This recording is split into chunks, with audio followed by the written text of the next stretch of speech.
Good day, ladies and gentlemen. Kelvin P. Ringgold here, Prince of Positive and Oracle of Optimism, coming to you from lively Liverpool, New York, once again. Bringing you tidbits of wisdom and positivity from some of the greatest minds on the planet, as well as mine. Delivered with my own inimitable style, designed to give you something to think about and bring you a little smile. Let me know how I'm doing. Kelvin, Kelvin, at intenselypositive.com. Love to hear from you. I was making a phone call to an old friend a few months ago. I hadn't heard from the guy in months, so I called his phone and heard this message on his voicemail. Hi, I'm not available right now, but thank you for caring enough to call. I'm making some changes in my life. Please leave a message after the beep. If I do not return your call, you're one of the changes. Have a great day.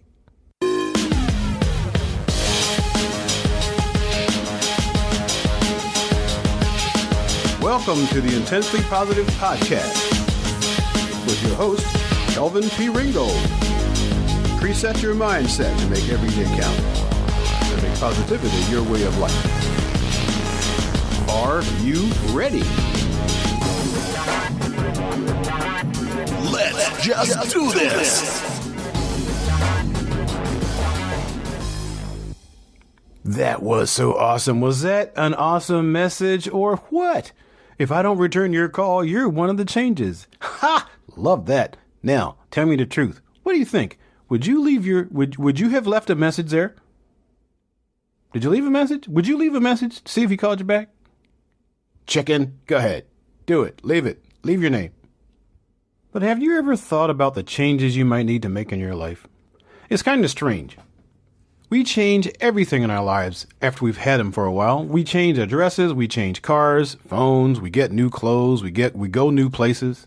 We change schools, we change neighborhoods, restaurants, visit different cities, watch new movies, but we tend to hang on to our old mindsets and habits and biases and people. You know, people gravitate into our lives, and many of us don't have or don't put any purposeful thought into that. I mean, it's not like we're breeding people to bring into our lives. But people gravitate in, we keep them, we associate with them, we have a good time. Yet, the people in our lives are one of the greatest sources of information and attitude and support and angst and bias and, yes, sometimes even negativity that we'll ever have. So today, I want to focus just briefly on the people we have in our lives. You know, Jim Rohn, one of the world's foremost prominent success authors and speakers, now deceased, said that we are an average of the 5 people we spend the most time with. So if you want to know what you'll be like in 5 years, take a look around. Look at your friends, your 5 best buddies.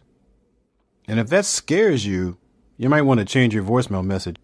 But beyond that, most of us have all kinds of people in our lives, and many of these people have great influence on us. We care about them. We care about what they think and feel. We tend to be affected by what each and every one of them thinks about us. All of them. Each and every one of them thinks about us. And that, my friend, is a very slippery slope because most of the people in our lives are not qualified to advise us about our lives. And not everyone we know is good for us. People love and respect us. They expect the best of us and for us. Many others, under the guise of love and caring, however, will do their best to discourage us from ever trying to do anything new because, well, they don't want to see us hurt or disappointed or see us make a fool of ourselves doing something we haven't done before. But many times that caring translates out to they wouldn't be comfortable doing whatever it is we're doing. So they don't want to see us grow beyond where they are because they'll have to reflect on themselves. So they try to protect us. Back around 1987, I decided I wanted to be a professional photographer. I mean, I researched some things. I was still in the Air Force then, and I was looking for a change. As a matter of fact, I'd been a photographer in my earlier Air Force career. 1972, 74 vintage. Actually, I wasn't really a photographer. I was a lab tech. I processed film, printed black and white photos, spent about 80% of my time in the darkroom. But because we were on a small base, way up there in Duluth, Minnesota, wow, man, they had an international airport that was just about, well, it was international because they had a direct flight to Canada. I think that took like 30 minutes to get there, but it was an international airport, about the size of my trunk. Anyway, it was a tiny base, so we got to double as photographer and lab tech. By 1987, I'd actually cross-trained out of photography and I was into electronics, but I got the photography bug again and I decided I wanted to be a photographer. So I did some research and I decided I'm going to take the New York Institute of Photography course, which is a correspondence course. It's very highly rated. I read about it in a lot of different places. And I was quite excited about my new choice and shared it with a couple of good friends of mine who said, basically, don't be stupid. How are you going to learn to be a professional photographer from a correspondence course? Duh.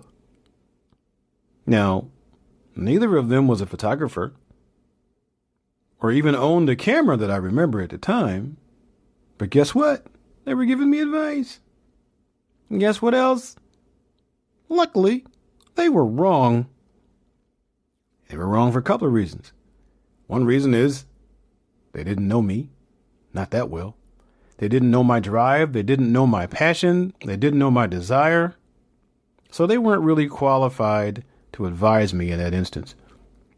And many of the friends you take advice from are not qualified to advise you either for the same reasons. They don't know your drive. They don't understand your motivation. They don't understand what kind of passion you have for what you want to do. They just know you're you and you're hanging out with them and you guys do all the same things together. And what happens when you go do something different while they're still doing what they were doing before? They lose a friend, right? At least that's what they think. That's what they feel. And they may not even realize this, what they're thinking and feeling. But negativity, my friend, comes in many different forms. And we have to be able to identify it and see it for what it is. And then we need to limit our exposure to negativity like we limit our exposure to every other poison in our life. So we have to be careful about the people we allow to have influence in our lives, not just about career choices, but about life in general. The people closest to us need to be positive, supportive, and encouraging. Our front row people really need to be exceptional. So like my friend's voicemail implies, sometimes the change we need to make in our lives are some of the people we allow in our circle of influence. A few years ago, a good friend sent me a little poem. It's not a poem, really. We'll just call it a piece. And the name of the piece is Who's in Your Front Row? I found it on the internet several times, and though I've never been able to quite nail down the original source to who came up with it first, it's a powerful piece nonetheless, and it goes like this. Life is a theater. Invite your audience carefully. Not everyone is healthy enough to have a front row seat in our lives. There are some people in your life that need to be loved from a distance. It's amazing what you can accomplish when you let go or at least minimize your time with draining, negative, incompatible, not going anywhere relationships or friendships. Observe the relationships around you. Pay attention. Which ones lift you and which ones lean?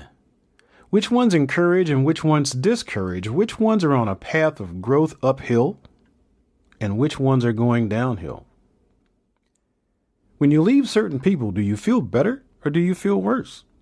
Which ones always have drama or don't really understand, know, or appreciate you?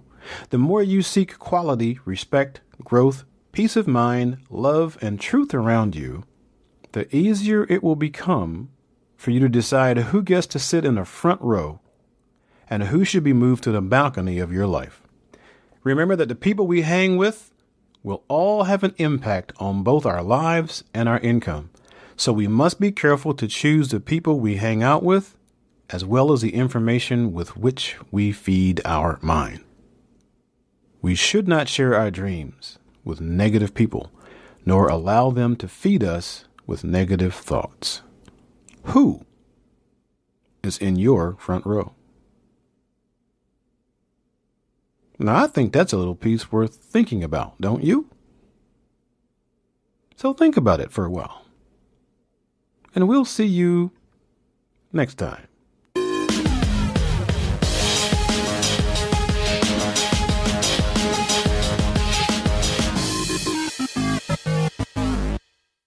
Wow, that was awesome.